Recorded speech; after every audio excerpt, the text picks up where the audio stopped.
دماغ کو زحمت دی، لیکن اب اینی کی غیر موجودگی میں بہت سی باتوں پر سوچنے اور غور کرنے کے موقع بن رہے تھے۔ اب تو اس نے ڈاکٹر ہیلن کی ہر بات پر غور کرنا اور سمجھنا شروع کر دیا تھا۔ پہلے تو انہوں نے اسے پوری طرح ڈاکٹر رضوان فیملی کے سپرد کیا ہوا تھا، لیکن کیونکہ اس کے دوست پہلے ہی محدود تھے اور اینی کی غیر موجودگی میں ڈاکٹر ہیلن نے اس پہ خاصی سختی کر دی تھی۔ ابھی تک تو اسے اپنے مذہب کا ہی شعور نہیں تھا۔ عیسائیت سے زیادہ اس کی اسلام کے بارے میں معلومات تھیں۔ چرچ جانے پر بھی پابندی تھی، نہ ہی وہاں کے قوانین معلوم تھے۔ اس دن لائبریری میں چند امریکن لڑکوں کے ساتھ مذہب کے بارے میں بحث ہو گئی۔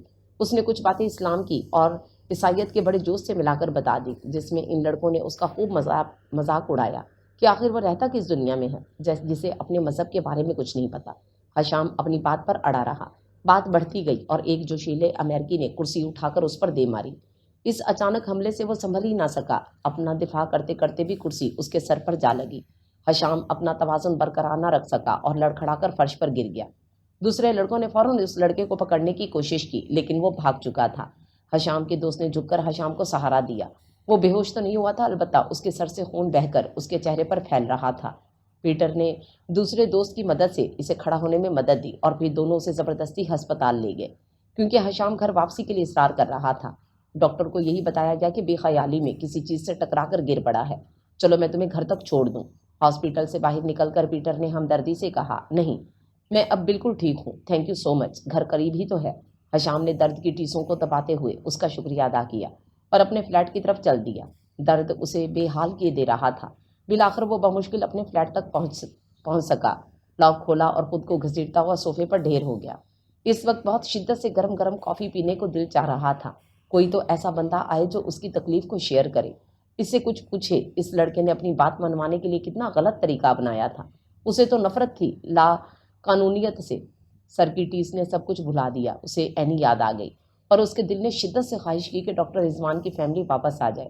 اس نے آنکھیں موندے موندے دعا کر ڈالی۔ جس سے خواہش کی گئی تھی اس کے لیے یہ معمولی بات تھی کہ اسی وقت اپنے اس بندے کی خواہش پوری کر دیتا۔ دروازہ بجا تو نقاہت کی وجہ سے اٹھا ہی نہ گیا۔ ہمت جمع کر کے کمن ہی کہہ سکا۔ پلکوں کی جھلمل سے اندر آنے والوں کو دیکھا اور اس کا دل خوشی سے دھڑک اٹھا، اور آنے والے ڈاکٹر رضوان اور انیلا تھے۔ اس کے سر پر بندھی پٹی دیکھ کر دونوں بے چینی سے اس کی طرف بڑھے۔ یہ کیا ہوا؟ انیلا نے اس کے پاس بیٹھتے ہوئے پریشانی سے پوچھا۔ اینی کی طرح یہ اس سے محبت تھی انہیں۔ پہلے تو حشام کا دل چاہا وہیں کہانی گھڑ دے، لیکن یہ ایسے لوگ تھے کہ جن سے دل کا رشتہ تھا۔ وہ جھوٹ نہ بول سکا اور ساری بات بتا دی۔ انیلا نے اپنے پاکستانی انداز میں اس اندیکھے لڑکے کو کئی گالیاں دے ڈالی تو حشام ان کی محبت پر مسکرا دیا۔ اس کی نظریں بار بار دروازے کی طرف اٹھ رہی تھیں۔ اینی شاید سامان سیٹ کر رہی ہو، یا ہو سکتا ہے کہ یہ لو دودھ پی لو۔ نہ جانے کب انیلا دودھ بھی گرم کر کے لے آئی تھی۔ اس نے خاموشی سے گلاس پکڑ کر پینا شروع کر دیا۔ ڈاکٹر رضوان ڈاکٹر ہیلن اور مائیکل کا حال چال پوچھ کر اپنے پاکستان کے دورے کے بارے میں بتانے لگے۔ جبکہ دودھ پینے کے بعد حشام کو سکون ملا تو اس کی آنکھیں غنودگی سے بند ہونے لگیں۔ انیلا نے اشارے سے ڈاکٹر رضوان کو اٹھنے کو کہا۔ دونوں جانے لگے تو خاموشی پر۔ پھر حشام ایک دم چونک گیا۔ تم آرام کرو حشام، میں پھر آؤں گی، کسی چیز کی ضرورت تو نہیں؟ انیلا نے اس کے سر پر ہاتھ پھیرتے ہوئے محبت سے پوچھا۔ جی تھینک یو، کچھ نہیں چاہیے۔ وہ حشام اینی کا پوچھتے پوچھتے رہ گیا۔ اچھا خدا حافظ، اب اٹھنا نہیں بالکل۔ انیلا اسے ہدایت کرتی ہی دروازے کی طرف بڑھ گئیں اور حشام جو شدت سے اینی سے ملنا چاہ رہا تھا آنکھیں بند کر کے پھر صوفے پر لیٹ گیا، مزید سوال کیے بغیر۔ پتہ نہیں کب تک سوتا رہا۔ کمرے میں باتوں کا مدھم سا شور بلند ہو رہا تھا۔ پہلے تو وہ خود ہی سمجھتا رہا، تبھی کسی نے اس کے بازو پر ہاتھ رکھا تو اس نے چونک کر آنکھیں کھول دیں۔ سبھی موجود تھے۔ اب کیسی طبیعت ہے حشام؟ ڈاکٹر ہیلن نے نرمی سے پوچھا۔ فائن، حشام نے بھاری آواز میں مختصراً کہا۔ مائیکل، ڈاکٹر رضوان اور انیلا نے باری باری اس کی خیریت پوچھی۔ اب میں پہلے سے کافی بہتر ہوں، حشام نے پورے کمرے میں نظر ڈالتے ہوئے جواب میں آہستہ سے کہا۔ اینی کتنی بدل گئی تھی، اس کی تکلیف کا سن کر بھی نہیں آئی تھی۔ اب مجھے بھی اس کے بارے میں سوچنے کی کوئی ضرورت نہیں، میں اس سے بات ہی نہیں کروں گا۔ ابھی وہ خود سے ہی باتیں کر رہا تھا کہ ڈاکٹر ہیلن نے وہی سوال کر دیا کہ اینی کہاں ہے؟ اینی کو ہم پاکستان چھوڑ آئے ہیں۔ کیا پاکستان؟ حشام اور ڈاکٹر ہیلن نے جیسے ایک ساتھ چیخ کر پوچھا۔ انہیں تو ان کی بات کا یقین ہی نہیں آیا تھا۔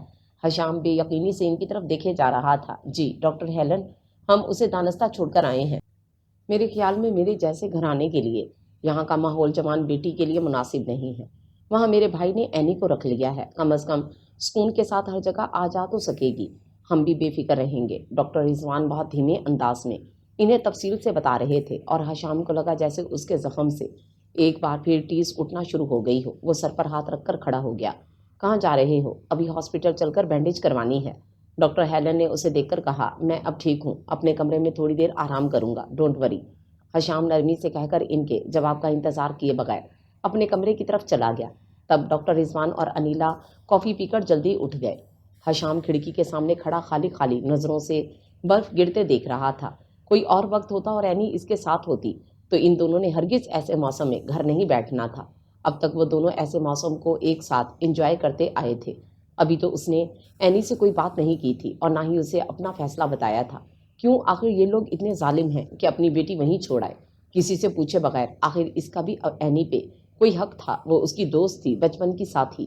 اسے اینی کی وجہ سے کبھی کسی اور کی کمی محسوس ہی نہ ہوئی، نہ بھائی نہ بہن کی اور نہ باپ کی، اور جیسے ایک خلاصہ اس کے اندر اترتا جا رہا تھا۔ ویرانی اور گھٹن کا احساس بڑھنے لگا۔ اس نے غصے سے دونوں ہاتھوں کی مٹھیاں بھینچ لیں۔ اس کا سارا وجود جلنے لگا تھا اور اس نے سویٹر اتار کر دور پھینک دیا۔ اس سے پہلے کہ سامان کی باری آتی، مائیکل دستک دے کر اندر چلا آیا اور ہشام نے ناگواری سے اس کو دیکھا، پھر اس کے ہاتھ میں ڈش دیکھ کر پزل سا ہو گیا۔ بھلا اس کا کیا قصور تھا؟ اس نے زبردستی مسکراتے ہوئے مائیکل سے ڈش تھام لی۔ مائیکل نے اشاروں سے اس کا حال پوچھا تو اس نے اشارے سے تھوڑا سا مسکرا کر اسے تسلی دے دی۔ ہشام ڈش میز پر رکھ کر بیٹھ گیا۔ بھوک کے باوجود دل نہیں چاہ رہا تھا۔ مائیکل نے گلا صاف کرنے کی آواز کے ساتھ اس کا شانہ ہلا کر اور منہ کی طرف ہاتھ لے جا کر اسے کھانے کا اشارہ کیا اور اسے مجبوراً مائیکل کا دل رکھنے کے لیے کھانا پڑا۔ کافی کا سپ لیتے ہوئے اسے ایک طمانینت کا احساس ہوا۔ مائیکل جیسے مطمئن ہو کر باہر چلا گیا۔ ہشام نے گھڑی پہ وقت دیکھا اور رات ہو چکی تھی۔ اس کا دل چاہا ڈاکٹر رضوان سے احتجاج کرے، انہیں بتائے کہ ان کے ایک طرفہ فیصلے سے کسی کو کتنی تکلیف پہنچی ہے، کوئی کتنا اکیلا ہو گیا ہے۔ نہ جانے اتنے بے باک ماحول میں بڑے ہونے کے باوجود اس کے اندر عام امریکیوں والی بے باکی کیوں نہیں تھی۔ اس کے اندر ایک جھجک تھی اور شاید یہ انیلا کی تربیت کا اثر تھا، کیونکہ اس نے بچپن تقریباً سارا ہی ان کے ساتھ ان کے زیر نگرانی گزارا تھا، ان جیسے اتوار سیکھے تھے۔ نہیں، وہ کبھی بھی ڈاکٹر رضوان سے ایسے خیالات کا اظہار نہیں کر سکے گا، اور بظاہر اینی شاید ہمیشہ کے لیے اس سے دور جا چکی تھی، لیکن بریلین کا گیت تو اکثر اس کے خیالوں میں گونجتا رہتا تھا، جس نے اسے مایوس نہیں ہونے دیا۔ یقیناً اینی بھی ایسا ہی سوچتی ہوگی۔ اس نے گویا اپنے آپ کو تسلی دی اور پرسکون ہو کر کمرے سے باہر نکل گیا۔ موسم ایسا خراب ہو رہا تھا کہ کہیں باہر جانے کا سوال ہی پیدا نہیں ہوتا تھا۔ ٹی وی لاؤنج میں ڈاکٹر ہیلن آتش دان کے پاس نٹنگ یعنی جو ان کا پسندیدہ مشغلہ تھا وہ کر رہی تھی۔ مائیکل ٹی وی دیکھ رہا تھا۔ اوہ کم آن مائی سن، کیا حال ہے؟ اور یہ سویٹر کیوں اتارا ہے جبکہ سردی اتنی ہے کہ یہاں سے ہلنے کو نہیں دل چاہ رہا؟ ڈاکٹر ہیلن نے آخر میں ناراضگی سے کہا، ابھی پہن لوں گا، اس وقت تو میرا دل آپ سے باتیں کرنے کو جا رہا ہے۔ ہشام نے ان کے سامنے ہی کرسی گھسیٹ کر بیٹھتے ہوئے کہا، وائی ناٹ ہنی، ہمیں تو ایک ساتھ بیٹھنے کا وقت ہی نہیں ملتا۔ ڈاکٹر ہیلن نے پوری دلچسپی سے کہا، آپ مجھے چرچ کیوں نہیں لے کر جاتے؟ ہشام نے اتنے عرصے کا ذہن میں آیا سوال ایک دم پوچھ لیا، چرچ؟ ڈاکٹر ہیلن نے اچھینگے سے اس کی طرف دیکھا، ہاں چرچ، مجھے پتہ ہی نہیں کہ میرے مذہب میں کیا باتیں ہیں۔ اس دن جھگڑا بھی اسی بات پر ہوا تھا۔ ہشام نے شکایتی لہجے میں کہا، پہلی بات تو یہ کہ ہنی، چرچ کرسچن بچے جاتے ہیں اور مذہب سے واقفیت کے لیے ہی تو میں نے تمہیں ڈاکٹر رضوان کے سپرد کیا تھا، اور ان کی وائف نے تمہیں اور اینی کو ساری باتیں سکھا دی تھیں۔ ڈاکٹر ہیلن نے حیرت سے اسے دیکھتے ہوئے تفصیل سے بتایا، کیا مطلب ہے آپ کا؟ اب اسلام میرا مذہب یعنی کہ میں مسلمان ہوں؟ ہشام حیرت سے اور بے یقینی سے تقریباً اچھل ہی تو پڑا تھا۔ میرے والدین کون ہیں؟ ماما نہیں ہیں؟ یس ہنی، ڈاکٹر ہیلن مسکرائیں، لیکن آپ نے کبھی مجھے بتایا کیوں نہیں؟ میرے والدین کون ہیں؟ کیا آپ میری ماما نہیں ہیں؟ ہشام ایک دم بکھر گیا تھا۔ ہشام کی حالت بری ہو رہی تھی۔ وہ تو یہی سمجھا تھا کہ ڈاکٹر ہیلن اس کی ماں ہے۔ انیلا نے اسے اسلام کے بارے میں بتایا تو تھا، لیکن یہ نہیں بتایا تھا کہ وہ مسلمان ہے۔ دراصل ڈاکٹر ہیلن کو مناسب وقت کا انتظار تھا۔ وہ جانتی تھی کہ اگر ہشام کو یہ بتایا گیا کہ وہ مسلمان ہے تو لازماً وہ اپنے والدین کے بارے میں بھی سوال کرے گا، اور اسے کیا بتائیں گی؟ وہ جانتی تھیں کہ علی ہشام سے نفرت کرتے ہیں، کیونکہ علی نے کبھی ان سے دوبارہ رابطہ ہی نہ رکھا اور نہ ہی اپنا ایڈریس اس وقت دیا اور نہ ہی بعد میں بھیجا۔ اس وقت ہشام کی کیفیت نے انہیں سوچ میں ڈال دیا۔ وہ اسے کیا بتاتی؟ آخر بہت سوچ کر انہوں نے فیصلہ کر لیا کہ وہ ہشام کو اصل بات نہیں بتائیں گی۔ I am so sorry honey, میں تمہاری ماما ہی ہوں۔ تمہیں جنم نہیں دیا تو کیا ہوا؟ میرے دل میں تمہارے لیے ایک ماں ہی جیسی ممتا ہے۔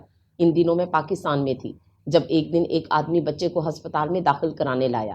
اس کا کہنا تھا کہ یہ بچہ لاوارث ہے، اس کا دنیا میں کوئی نہیں، والدین ایک حادثے میں فوت ہو چکے ہیں، اس لیے وہ بچے کو یہاں داخل کرانا چاہتا تھا تاکہ بچے کی زندگی بن سکے۔ میں نے بچے کی بھولی بھالی گول مٹول صورت دیکھی تو بے اختیار اس پر پیار آ گیا۔ تب میں نے فیصلہ کیا کہ میں خود اس بچے کو پالوں گی۔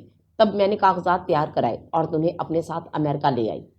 آج سے پہلے میں نے کئی بار چاہا کہ تمہیں اصل بات سے آگاہ کر دوں، لیکن میں خود ہی اس کا حوصلہ نہیں پاتی تھی، اس لیے کہ اصل بات جان کر تمہاری شخصیت ٹوٹ پھوٹ کا شکار ہو جاتی، جبکہ میں نے تمہیں اپنا بیٹا ہی سمجھا ہے۔ میں نے اسی لیے تمہیں اپنے مذہب کی طرف راغب کرنے کی کوشش نہیں کی کہ یہ فیصلہ تم خود کرو گے۔ اپنی مرضی کا راستہ منتخب کرنے کا تمہیں پورا اختیار ہے۔ تم مذہب اسلام سے پوری طرح آگاہ ہو۔ ڈاکٹر ہیلن خاموش ہو گئی۔ حشام کی عجیب سی کیفیت تھی۔ ڈاکٹر ہیلن کو وہ اپنی ماں سمجھتا تھا۔ ہیلن نے اسے یہی بتایا تھا کہ حشام کی پیدائش سے پہلے ان کے شوہر وفات پا گئے تھے، اس لیے اس نے کبھی اپنے باپ کے بارے میں سوال نہیں کیا تھا۔ عیسائیت کی اسے بس ابتدائی شدت تھی اور یہ اپنے ذہن میں بٹھا لیا تھا کہ وہ کرسچن ہے۔ البتہ جس مذہب کی اسے معلومات تھیں وہ اسے بہت پسند تھا۔ دوسرے وہ اسلام کو اینی کا مذہب سمجھتا تھا۔ آج تک وہ یہ سوچتا آیا تھا کہ ان دونوں کے درمیان مذہب کی دیوار حائل ہے۔ اب یہ جان کر اسے خوشی ہو رہی تھی کہ ان دونوں کا مذہب ایک ہے اور وہ مسلمان ہے۔ دھیرے دھیرے ایک عجیب سی خوشی اس کے اندر سرایت کرتی جا رہی تھی۔ وہ خاموشی سے آتش دان میں تھرکتے شعلوں کا رقص دیکھتا رہا۔ لمحے آگے بڑھتے گئے۔ ڈاکٹر ہیلن نے ایک دو مرتبہ اس کے جائزہ نظر چہرے کی طرف دیکھا۔ کتنا معصوم سا بچہ لگ رہا تھا، بالکل ویسا ہی جب اسے لے کر آئی تھی۔ ابھی تو اصلی راز باقی تھا۔ حشام کے والدین کسی وقت بھی اس کی واپسی کا مطالبہ کر سکتے تھے، لیکن پھر انہوں نے اپنے اس خیال کو جھٹکا۔ اب اتنے برس کے بعد ناممکن ہی تھا۔ علی اگر حشام کو چاہتے تو اسے بھیجتے ہی نہیں۔ یہ مرد قوم نہ جانے کب تک ان کے لیے معمہ بنی رہے گی۔ وہ گہری سانس لے کر حشام کی طرف دیکھنے لگیں، جو اب پشت سے ٹیک لگائے شاید سو رہا تھا۔ حشام، ویک اپ ہنی، اپنے بیڈ پر لیٹو چل کر۔ ڈاکٹر ہیلن کی آواز پر وہ چونک کر اٹھ گیا۔ رات بھر خواب میں وہ اینی کے ساتھ یہ خوشی شیئر کرتا رہا۔ صبح کا آغاز اس کے لیے بہت خوشگوار ثابت ہوا۔ وہ گنگناتا ہوا وقت سے پہلے ہی اٹھ گیا، پھر اپنا پسندیدہ لباس جینز اور گرے سویٹر پہن کر سیاہ جیکٹ پہنی اور پرفیوم کا بے تحاشا سپرے کر کے باہر نکل آیا۔ ابھی تک ڈاکٹر ہیلن اور مائیکل اپنے اپنے کمرے میں ہی تھے۔ اس نے جلدی جلدی ناشتے کی تیاری شروع کر دی۔ وہ تینوں ہی کھانے پکانے میں ماہر ہو چکے تھے۔ اس نے بڑی مہارت سے انڈے بنائے، سلائسز ٹوسٹر میں تیار کیے اور چائے بنا کر ساری چیزیں ڈائننگ ٹیبل پر سجا کر ناشتے کی تیاری کا اعلان پلیٹ بجا کر کیا۔ دونوں فوراً ہی باہر آ گئے اور حشام کی طرف دیکھ کر دونوں مسکرا دیے۔ ڈاکٹر ہیلن نے اس کی بینڈیج کا جائزہ لیا اور اسے دوبارہ ہاسپٹل جانے کی ہدایت کی۔ پھر تینوں نے خوشگوار ماحول میں ناشتہ کیا۔ ناشتے سے فراغت کے بعد حشام اینی کے فلیٹ کے سامنے آ کھڑا ہوا۔ کئی لمحے بند دروازے کی طرف دیکھتا رہا، پھر آگے بڑھ گیا۔ ہاسپٹل سے بینڈیج تبدیل کروا کر لائبریری چلا گیا۔ اندر داخل ہو کر پورے ہال پر ایک نظر ڈالی۔ وہی لڑکا اپنے دوستوں کے ساتھ بیٹھا ہوا تھا۔ وہ دانستہ ان سے کافی فاصلے پر جا کھڑا ہوا اور اسلامی لٹریچر کی کتاب ڈھونڈنے لگا، جو تھوڑی سی جد و جہد کے بعد مل گئی تھی۔ اس کے مطالعے میں ایسا غرق ہوا کہ وقت گزرنے کا پتہ ہی نہ چلا۔ اپنے شانے پر کسی کے ہاتھ کا وزن محسوس کر کے وہ چونک گیا۔ نازک سی لائبریرین اس کے پاس کھڑی تھی۔ میرا خیال ہے باقی اسٹڈی تم کل کر سکتے ہو، اس نے مسکرا کر نرمی سے کہا۔ او شیور۔ حشام خجل سا ہو کر اٹھ گیا۔ وقت کافی بیت چکا تھا۔ برف کی سفید تہ ہر چیز پر جمی ہوئی تھی۔ وہ پیدل ہی کافی دیر تک گھومتا رہا۔ گھڑی نے 4 بجائے اور میدے نے بھی بھوک کی گردان شروع کی تو قدم اپنے گھر کی طرف ہو گئے۔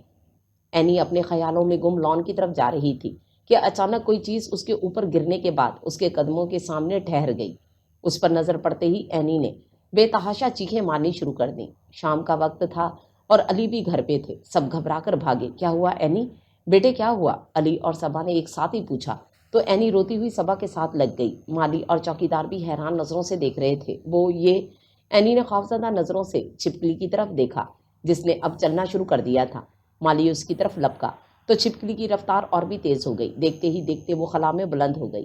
اینی نے صبا پہ اپنی گرفت مضبوط کر دی اور چھپکلی کے تعاقب میں سب کی نظریں آم کے درخت کی طرف جم گئی جہاں اکبر ربڑ کی چھپکلی لے کر کھڑا تھا۔ وہ بڑی ڈھٹائی سے دانت نکالتا ہوا ایک ہی چھلانگ میں نیچے پہنچ گیا۔ اکبر، یہ کیا حرکت تھی؟ دیکھو تو ابھی تک کانپ رہی ہے۔ صبا نے اسے ڈانٹا۔ بیٹا جی، اب آپ بچے نہیں رہے، آئندہ ایسی حرکت نہ ہو، علی نے زبردستی لہجے کو سنجیدہ بناتے ہوئے کہا۔ اینی کے سر پر ہاتھ پھیر کر تسلی دی۔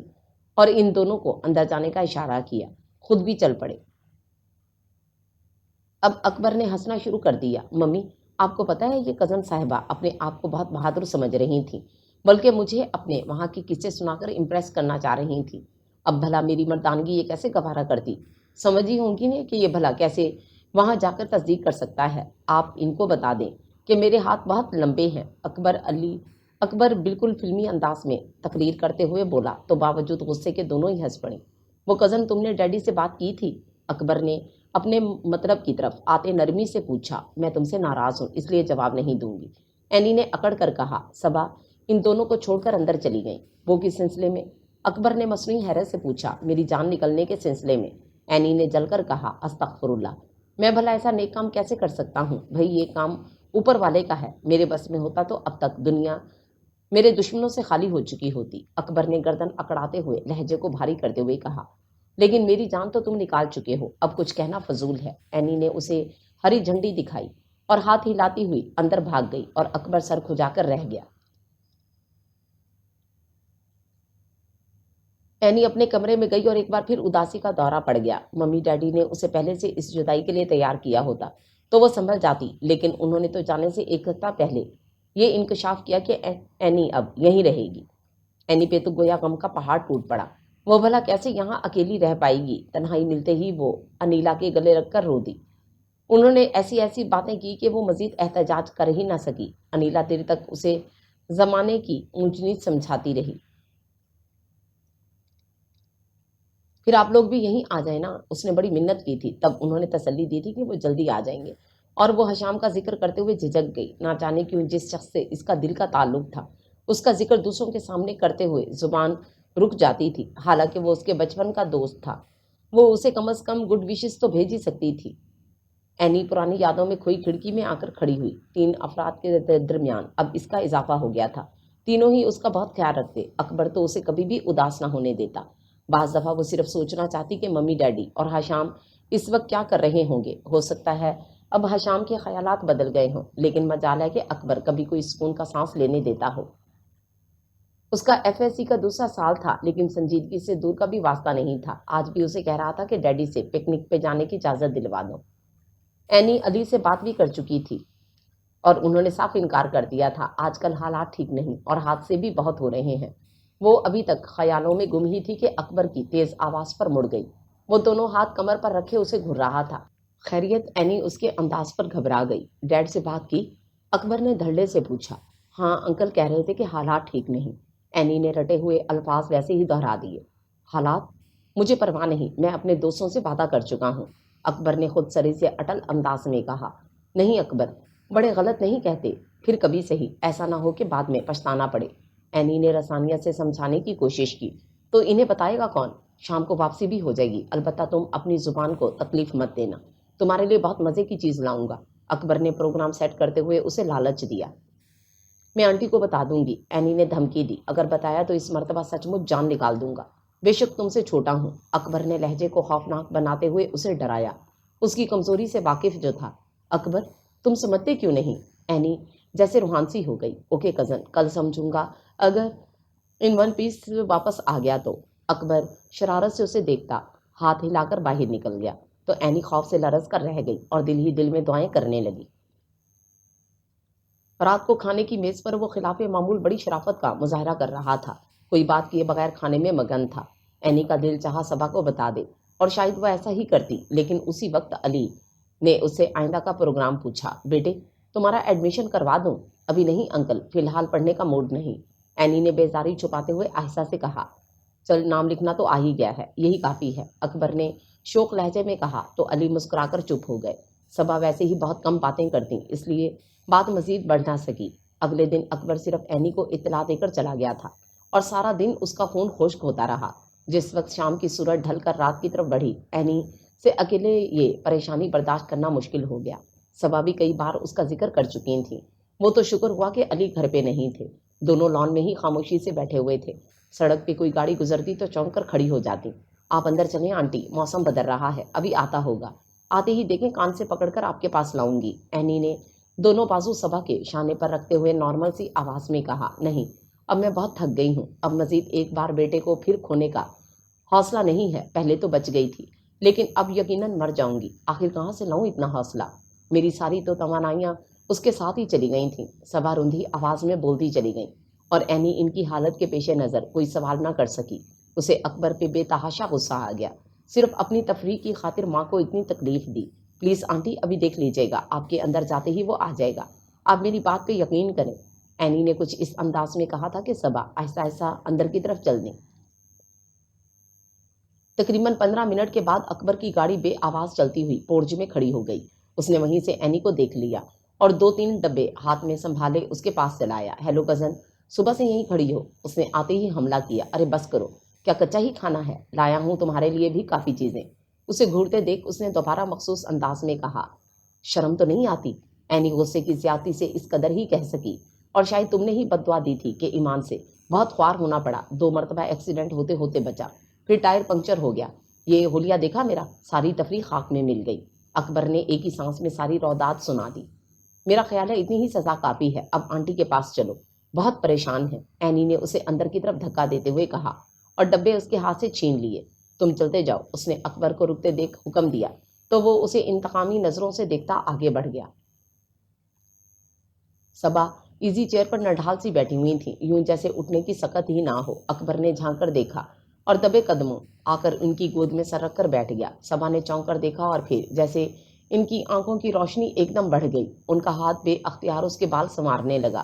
یہ کیا آنٹی، آپ کے ہاتھ میں تو جوتا ہونا چاہیے، اینی نے مصنوعی غصے سے کہا۔ نہیں بیٹے، مجھے ایک بار بھی اس پر غصہ نہیں آیا، پریشانی وہم کچھ اور سوچنے ہی نہیں دے رہے تھے، صبا نے محبت سے اکبر کی طرف دیکھتے ہوئے کہا۔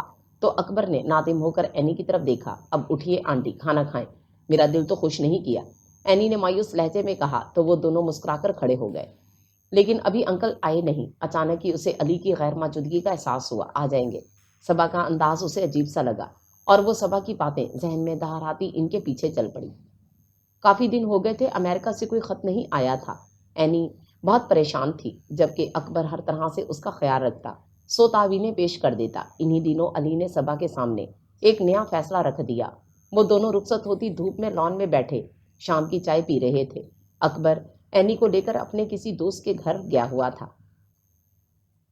صبا، میں نے فیصلہ کیا ہے کہ اکبر کی شادی اینی سے کر دوں۔ علی نے صرف اپنا فیصلہ سنایا تھا، ان سے رائے نہیں مانگی تھی، وہ بڑی ہے اس سے۔ صبا نے نرمی سے کہا، سو واٹ، یہ سب جاہلانہ باتیں ہیں، تم نے دیکھا نہیں دونوں میں کتنی انڈرسٹینڈنگ ہے، ویسے بھی رضوان نے اس کی ذمہ داری مجھ پر ڈالی ہے، اکبر سے بڑھ کر کون اس قابل ہوگا؟ علی قطعیت سے کہہ رہے تھے۔ بہرحال مجھے یہ فیصلہ منظور نہیں، اینی کے لیے اچھے ہم عمر لڑکوں کی کمی نہیں ہے، انہوں نے دو ٹوک انداز میں کہا۔ یہ تو مجھے اچھی طرح اندازہ تھا کہ تم میرے فیصلے سے اختلاف ضرور کرو گی، مجھے یاد نہیں کہ آج تک تم نے میرے کسی فیصلے کی تعریف کی ہو، تم ایسی تو نہیں تھی صبا، مجھے تمہارے اس رویے سے بہت اذیت ہوتی ہے۔ علی کا تلخ لہجہ آخر میں مدھم ہو گیا۔ اذیت؟ صبا جیسے درد کے احساس سے بلبلا اٹھی۔ کون سی اذیت؟ وہ جو آپ مجھے دیتے ہیں؟ کیا میں پتھر ہوں کہ مجھے احساس نہیں ہوتا؟ میں نے کبھی آپ سے کوئی سوال کیا، کبھی شکوہ کیا؟ آج آپ نے میری زبان کھلوا دی، آج آپ مجھے بتائیں کہ میرا حشام کہاں ہے؟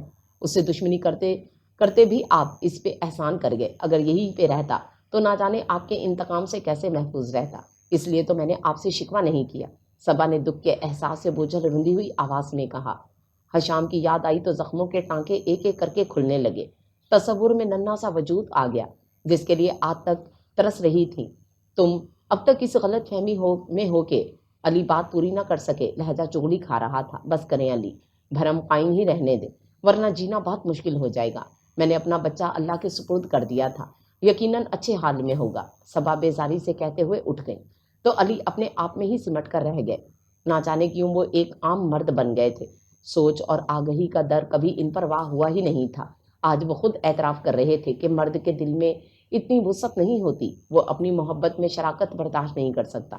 بہرحال اب وہ اس جمود سے اکتا چکے تھے جسے توڑنے کے لیے انہیں اکبر کی شادی مناسب لگ رہی تھی۔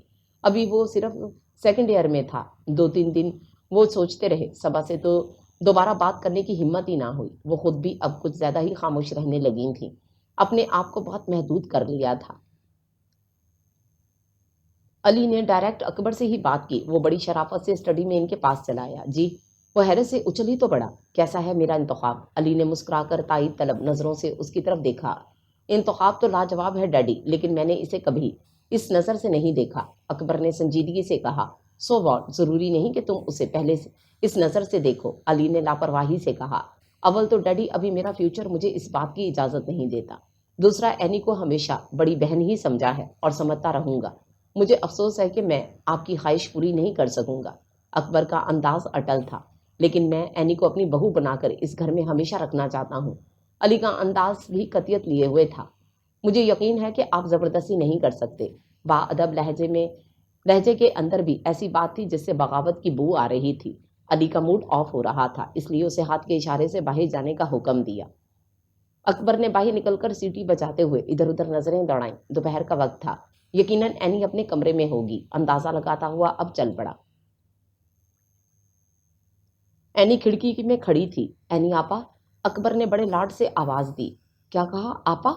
اینی نے حیرت سے اسے دیکھا۔ بھائی آج سے میں تمہیں آپا ہی کہوں گا، ورنہ ڈیڈی تو ہمارا رشتہ بدلنے کی تیاریاں کر رہے ہیں، اکبر مانی خیز انداز میں کہتا ہوا کرسی پر ڈھیر ہو گیا۔ کون سا رشتہ؟ سیدھی طرح کیوں نہیں بتاتے؟ اینی نے اکتا کر کہا، وہ ہمیشہ اس کی سوچوں میں حائل ہو جاتا۔ شادی کرو گی مجھ سے؟ اکبر نے ایک دم شوخ لہجے میں پوچھا۔ دماغ تو صحیح ہے تمہارا، مر بھی جاؤں تو کبھی نہ کروں، اینی نے غصے سے دیکھتے ہوئے سختی سے کہا۔ یہ میں نہیں، ڈیڈی کہہ رہے ہیں، اور میں بھی کوئی مرا نہیں جا رہا تم جیسی بد ذوق سے شادی کے لیے۔ ہاں، مرنے کے بعد شاید، اکبر نے شرارت سے اسے دیکھا۔ انکل ایسا نہیں کر سکتے، اینی نے بے یقینی سے کہا۔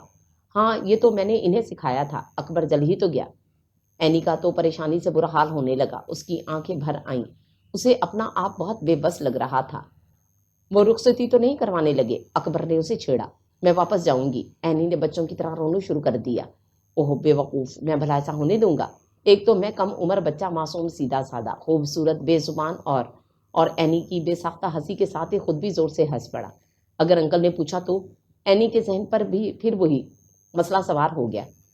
تو جیسے اب زبان چلائی ہے ان کے سامنے بھی چلا لینا، اکبر نے لاپرواہی سے کہا۔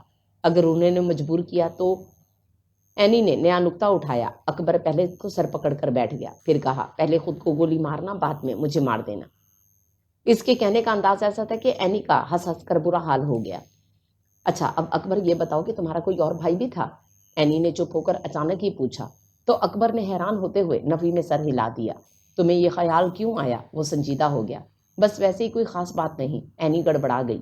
اسے ایک دم بغیر تحقیق کے یہ بات نہیں کہنی چاہیے تھی۔ تم مجھ سے کچھ چھپا رہی ہو، صاف صاف بتاؤ۔ اکبر تو اس کے پیچھے ہی پڑ گیا۔ اکبر، بائی گاڈ کوئی بات نہیں، بس یوں ہی شک گزرا تھا، ایسے بات تو نہیں کہہ دی کہ جس کو اہمیت دی جائے، اینی قطعیت سے کہہ کر وہ خود ہی وہاں سے چلی آئی۔ اکبر نے بھی سر جھٹکا اور اس کے پاس سے گزرتا چلا گیا۔ اتنے بڑے گھر میں چاروں ہی کسی نئی سوچ میں گم ہو چکے تھے۔ علی بھی کسی مصلحت کے تحت خاموش تھے۔ صبا تو کسی صورت ان سے تعاون کرنے کو تیار ہی نہیں تھی، عجیب سی ہی حالت میں رہتی، اور علی اب ان سے بات کرنے کی ہمت نہ پاتے۔ کچھ دنوں سے گھر کے آس پاس ایک مشکوک سا شخص دیکھنے میں آ رہا تھا، چوکیدار نے اکبر کو بتایا۔ اینی بھی پاس ہی کھڑی سن رہی تھی۔ کیا بہت خوفناک ہے؟ اس نے خوفزدہ آواز میں پوچھا۔ نہیں جی، شکل تو بہت سونی ہے، بس روز آتا ہے، ادھر ادھر دیکھ کر چلا جاتا ہے، ویسے ابھی تک کوئی ایسی ویسی حرکت نہیں کی۔ چوکیدار کی سیدھی سی بات پر اکبر زور سے ہنس پڑا۔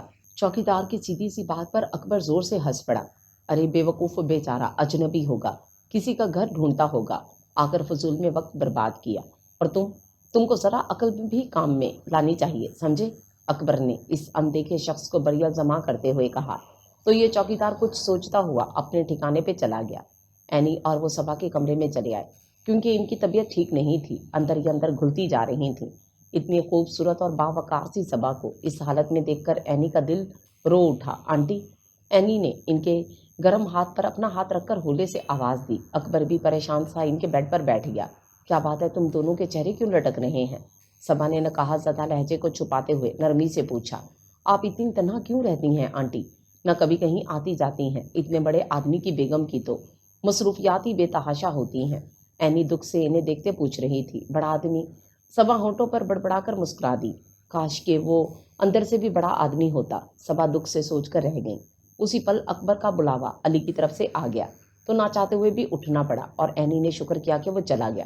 اب وہ صبا کو مجبور تو کر سکتی تھی۔ جاؤ بیٹی، تم بھی آرام کرو، صبا نے نرمی سے کہا۔ آنٹی پلیز، آپ مجھے بتائیں، کون سا دکھ ہے جو آپ کو اندر ہی اندر کھا رہا ہے؟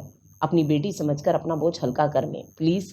اینی نے ان کا ہاتھ پکڑ کر دباتے ہوئے منت سے کہا، اب تو وہ دکھ ماضی بن چکا ہے بیٹے، دبا ہی رہنے دو وہ سینے میں۔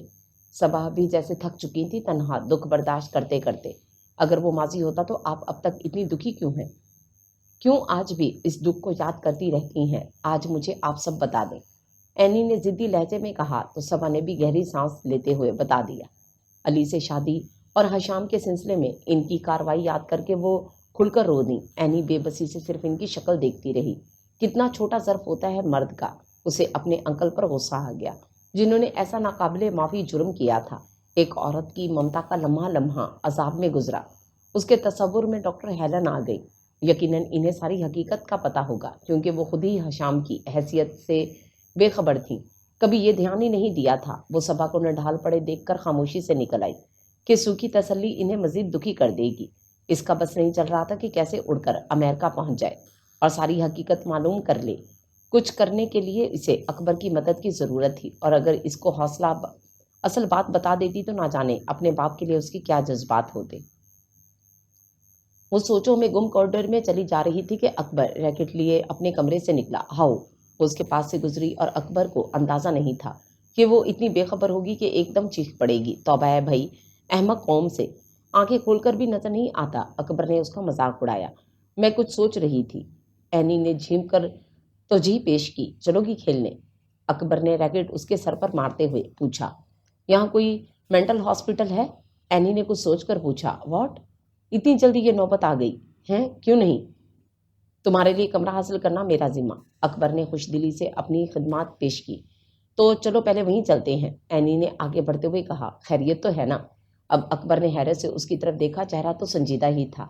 کسی سے ملنا ہے، اینی نے چلتے ہوئے کہا۔ تب اکبر نے شانے اچکاتے ہوئے گاڑی کا لاک کھولا اور اینی کے بیٹھتے ہی سٹارٹ کر دی۔ راستے میں یہ دونوں خاموشی رہے۔ لو آ گیا تمہارا ٹھکانہ، اکبر نے گاڑی بسہولت روکتے ہوئے کہا۔ کچھ دیر اینی تذبذب سے سوچتی رہی، بھلا یہاں کیا کرنے آئی تھی؟ ڈاکٹر ہیلن کا ایڈریس تو اس کو زبانی یاد تھا۔ واپس چلو، اسے اور کچھ نہ سوجا، دماغ تو درست ہے، کیا مجھے شوفر سمجھ رکھا ہے؟ اب اترو اور جسے ملنا ہے مل کر آؤ، اکبر نے جل کر کہا۔ یہی نہیں، زبردستی اتر کر اسے بھی گھسیٹا اور اندر لے چلا۔ اینی چیختی رہ گئی۔ اکبر اس کا ہاتھ پکڑے پورے ہاسپٹل میں گھوما۔ طرح طرح کے مریض دیکھ کر اینی دکھی ہوتی رہی۔ اکبر پلیز واپس چلو، اینی نے بھرائی ہوئی آواز میں کہا۔ دل بھر گیا۔ اکبر نے مسکرا کر اسے دیکھا اور بیرونی دروازے کی طرف بڑھا۔ اینی نے بڑے سے لان پر نظر ڈالی۔ بہت سارے بچے نرسز کے ساتھ لان میں نکلے ہوئے تھے۔ چند ڈاکٹر بھی تھے۔ ایک ڈاکٹر کرکٹ کھیل رہا تھا۔ کافی فاصلے پہ صرف سفید کپڑے ہی نظر آ رہے تھے۔ بچے چیخ رہے تھے۔ ہنسی کی آواز پہ اینی چونک گئی۔ وہ مسلسل اسی کونے کی طرف دیکھ رہی تھی جہاں چند افراد بچوں کو کرکٹ کھیلنا سکھا رہے تھے۔ اب ہدایتیں دینے کی آواز آئی۔ اینی کافی دیر وہیں کھوئی رہی۔ دھڑکنیں خوش فہم ہو رہی تھیں۔ میں جاؤں؟ اکبر اسے نم آنکھ سے اکتا کر بولا تو اینی جھیم کر گاڑی کی طرف بڑھ گئی۔ وہ لوگ گاڑی میں بیٹھ چکے تھے۔ گاڑی ابھی آہستہ تھی کہ کرکٹ سکھانے والا اور کھیلنے والا ایک بچہ گیند کے پیچھے اسی سمت آ رہے تھے۔ اینی دلچسپی سے ان دونوں کو دیکھ رہی تھی کہ گیند تک پہلے کون پہنچتا ہے۔ آخر بچہ جیت گیا اور مخالف سمت سے آنے والا نوجوان کھلاڑی ہانپتا ہوا قریب آ گیا۔ سفید رنگت بھاگنے سے سرخ ہو رہی تھی۔ اکبر نے گاڑی کی سپیڈ تیز کر دی تھی اور اینی چیخ پڑی، روکو اکبر! اس نے دہائی دی، یا وحشت! آئندہ میری توبہ جو تمہیں کہیں لے کر جاؤں۔ اکبر نے سچ مچ جھنجھلا کر زور سے گاڑی کو بریک لگائی۔ اینی پوری طرح ہل کر رہ گئی۔ سنبھلتے ہی زور سے دھڑکتے دل کے ساتھ اتر گئی۔ حشام! اس نے پلٹ کر دوڑنے والے کو زور سے پکارا۔ دوڑنے والے نے چونک کر پیچھے دیکھا۔ اینی نے ہاتھ ہلایا۔ اب دوڑنے والے کا رخ اس جانب ہو گیا۔ تھوڑی ہی دیر بعد وہ اس کے سامنے کھڑا، آنکھیں حیرت سے پھیلائے اس کی طرف دیکھ رہا تھا۔ Good God any! اوہ، یہ واقعی تم ہو! اکبر بیزار سا گاڑی میں بیٹھا تھا۔ اس شوق اور ذوق سے پر آواز کو سن کر باہر نکل آیا۔ عجیب ہی منظر دیکھا۔ دونوں احمقوں کی طرح حیرت اور خوشی سے ملی جلی کیفیت میں ایک دوسرے کو دیکھ رہے تھے۔ اگر یقین نہیں آ رہا تو ایک دوسرے کی بال کھینچ کر دیکھ لو، اکبر نے ان کی حالت سے لطف اندوز ہوتے ہوئے مشورہ دیا تو دونوں ہی سنبھل گئے۔ تب اینی نے ان کا آپس میں تعارف کروایا۔ بائی گاڈ، تمہارا گھر ڈھونڈ ڈھونڈ کر میں بھی ان بچوں میں شامل ہو گیا تھا۔ حشام نے دور کھیلنے والے ہوش و حواس سے بیگانہ بچوں کی جانب اشارہ کیا۔ شکر ہے جلد ہی مل گئے، ورنہ اکبر خوامخواہ بیچ میں گھس آیا، جبکہ اینی اس سے اپنے ماں باپ اور ڈاکٹر ہیلن وغیرہ کا حال پوچھنے لگی۔ ویسے تم یہاں کیسے آ گئے؟ میں نے کبھی خواب میں بھی نہیں سوچا تھا کہ اینی نے دھیمی سی آواز میں مسکراہٹ چھپاتے ہوئے بات ادھوری چھوڑ دی۔ میرا خیال ہے باتیں گھر چل کر لیں، مجھے ڈر لگ رہا ہے، ایک بڑے میاں ڈنڈا لے کر ادھر ہی آ رہے ہیں۔ اکبر نے مصنوعی خوف سے سامنے دیکھ کر کہا۔ اینی اور حشام نے دیکھا، واقعی ایک بزرگ آ رہے تھے۔ یہاں پر کوئی اپنوں کا اور کوئی غیروں کا ستایا ہوا اس حالت تک پہنچ کر آتا ہے۔ حشام کی آواز بوجھل ہو گئی۔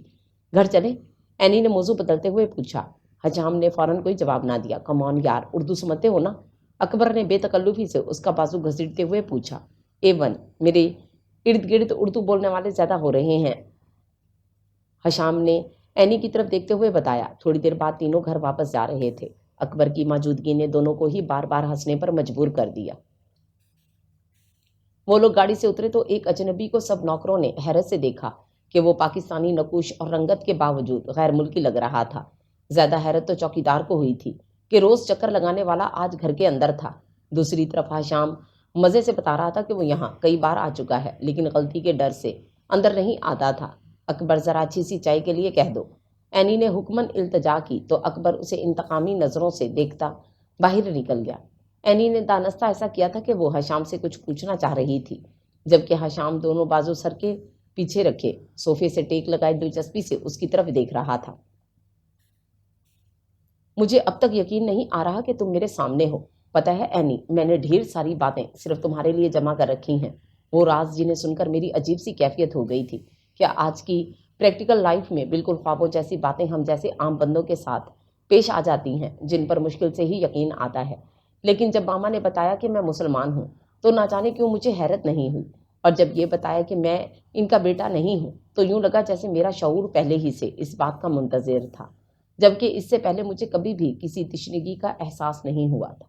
لیکن اب یوں لگ رہا تھا جیسے میں صدیوں سے تنہا ہوں۔ مجھے لگتا تھا جیسے میں انہی بچوں کا حصہ ہوں، انہی کی طرح ذہنی معذور۔ حشام جیسے دھیرے دھیرے خواب کسی کیفیت میں بول رہا تھا، اور اینی حیرت اور تعصب سے اس کھلنڈرے لڑکے کی باتیں سن رہی تھی جو کبھی کسی معاملے میں سنجیدہ نہیں ہوا تھا۔ اس کی سمجھ میں نہ آیا کیسے ان تاثرات کا اظہار کرے، کیسے اپنے خیالات بتائے کہ اسے خوشی کے مارے الفاظ ہی نہیں سوجھ رہے تھے۔ واقعی یہ تو فلمی سچویشن ہو گئی تھی۔ شکر ہوا کہ اکبر خانسامہ کے ساتھ ڈرائنگ روم میں داخل ہوا۔ ٹرالی بے شمار چیزوں سے بھری ہوئی تھی۔ لگتا ہے دل سے مہمان نوازی ہو رہی ہے۔ اینی نے شرارت سے اسے دیکھا۔ معاملہ جو دل کا ہوا۔ اکبر نے من خیز انداز میں بیک وقت دونوں پہ شوق نظر ڈالی۔ اسے لمبا چوڑا سوبر سا حشام بہت پسند آیا تھا۔ اچھا اب تمہاری باری ہے، تم حشام کو کمپنی دو، میں آنٹی کی خیریت پوچھ کر آتی ہوں، اینی نرمی سے کہتی انہیں مزید کوئی بات کرنے کا موقع دیے بغیر باہر نکل گئی۔ سارے گھر میں دیکھا، صبا کہیں نظر نہ آئی۔ کچن کا تو وہ سوچ بھی نہیں سکتی تھی، کیونکہ صبا نے کبھی کم از کم اس کی موجودگی میں کسی کو اپنے ہاتھ سے پکا کر نہیں کھلایا تھا۔ وہ بے خیالی میں ادھر ہی چلی آئی۔ اندر صبا خانسامہ کی مدد سے نہ جانے کیا پکا رہی تھی۔ ونڈرفل آنٹی، وہ خوشی سے کہتے اندر آ گئی۔ صبا نے مسکرا کر اس کی طرف دیکھا۔ آج نہ جانے کیوں دل چاہ رہا تھا کہ اپنے ہاتھ سے کچھ پکاؤں۔ ابھی اکبر نے بتایا تھا کہ تمہارا کوئی مہمان آیا ہے، وہ بھی امریکہ سے، تو اس کے لیے تو یہ سب نیا ہی ہوگا، صبا سادگی سے کہہ رہی تھی۔ جی آنٹی، مہمان تو بہت خاص ہے، میرا ہی نہیں آپ کا بھی ہے، اینی نے کچھ سوچ کر خوش ہوتے ہوئے کہا۔ تم چلو میں بھی آتی ہوں، صبا پوری دلچسپی سے بولی۔ آنٹی ایک بات بتاؤں، یہ ڈاکٹر ہیلن کو جانتے ہیں، بلکہ بہت قریب سے، اینی نے ایسا ایسا بتانا مناسب سمجھا۔ صبا ایک دم ساکن سی ہو گئی۔ انہوں نے بے بسی سے اینی کی طرف دیکھا۔ آنٹی ہم ان سے ساری معلومات لے سکتے ہیں، اینی نے دوبارہ کہا۔ ناممکن ہے بیٹا، وہ بیچارہ بھلا کیا جانتا ہوگا، اسے سکھی رہنے دو، جہاں بھی رہے میرا کیا ہے، یہ دن بھی گزر ہی جائیں گے۔ صبا بھیگی آنکھوں کو خشک کرتے بولی۔ ہو سکتا ہے آنٹی وہ بھی آپ کی تلاش میں ہو، ان لوگوں نے چھوڑ دیا ہو، آپ چلے میرے ساتھ، اینی رسانیت سے کہتے ہوئے صبا کا ہاتھ مضبوطی سے پکڑ کر کچن سے باہر لے آئی۔ صبا نے بھی مزید عذر نہ کیا کہ ہو سکتا ہے کہ دعاؤں کی قبولیت کا وقت آ گیا ہو۔ اندر اکبر اور حشام دوستانہ انداز میں مسلسل باتیں کر رہے تھے۔ صبا دھڑکتے دل کے ساتھ اندر داخل ہوئی۔ دونوں کھڑے ہوئے۔ حشام نے انہیں سلام کیا تو بے اختیاری آگے بڑھ کر اس کے سر پر ہاتھ پھیرا اور آنسو چھپاتے ہوئے بیٹھ گئی۔ حشام نے ایک نظر بغور اس گریسفل سی خاتون کو دیکھا۔ اینی صبا کے ساتھ ہی بیٹھ گئی۔ پوچھیں؟ اینی نے سرگوشی کی۔ تم اگر ڈاکٹر ہیلن کو کب سے جانتے ہو؟ بلاخر انہوں نے کپکپاتی آواز میں پوچھا۔ بس بچپن سے، میرا مطلب ہے کہ انہوں نے ہی مجھے پالا ہے، حشام نے اس کی سوال پر متحیر ہوتے ہوئے سادگی سے جواب دیا۔ صبا کے دل سے ابال سا اٹھا۔ کافی دیر اگلا سوال کر ہی نہ سکی۔ اور تمہارے والدین؟